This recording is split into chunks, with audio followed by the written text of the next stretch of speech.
コンソメスープを作ります。手羽元です。手羽先です。それから芽を取ったじゃがいも、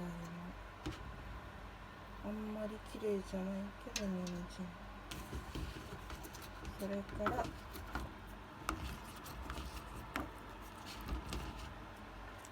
付きのニンニク。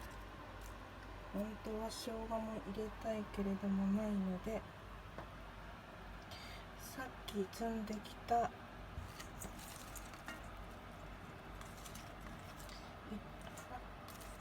タリアンパセリと、これは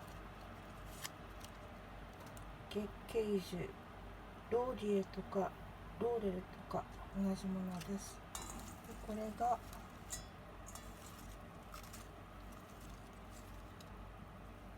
タイム、クリーピングタイム、北西のタイムです。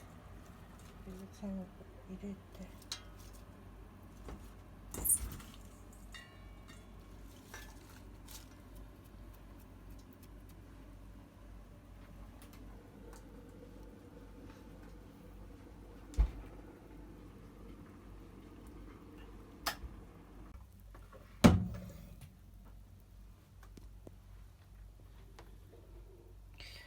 お水は4リットル、鍋の直径は30センチです。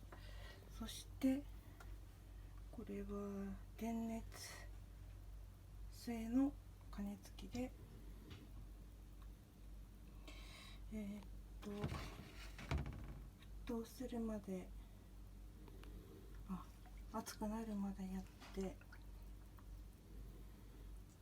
沸騰しそうになったら保温にします。そしてこの水の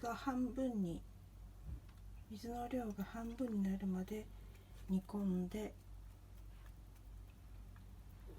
そしてこの材料をこしてスープだけを取ります。だいたい半日12時間ぐらいか